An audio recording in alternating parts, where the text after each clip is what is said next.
अस्सलामुअलैकुम नाज़रीन, मैं हूं सलवा हसनैन। आप देख रहे हैं सूर्या न्यूज। आइए नजर डालते हैं आज की अहम खबरों पर। टंडवाला यार ब्यूरो चीफ सलीम गुलबड़ू नामवर जर्नलिस्ट पीर समद जलानी के मुताबिक कई सालों से एक मसला जो मीरपुर रोड पर दिलावर शाह के बाग की जमीन पर चल रहा है।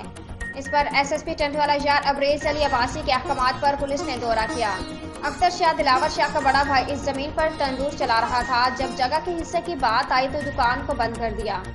दिलावर शाह और उसके 14 बहन भाई इस जगह के हिस्सेदार हैं, जिसमें 10 भाई 4 बहनें हैं। मगर अख्तर शाह ने दिलावर शाह पर और अपने 13 बहन भाइयों पर यह इल्जाम लगाया कि मेरे इस तंदूर में आटे के कट्टे और चावल के कट्टे मौजूद थे, लाखों का सामान जो अब गुम है।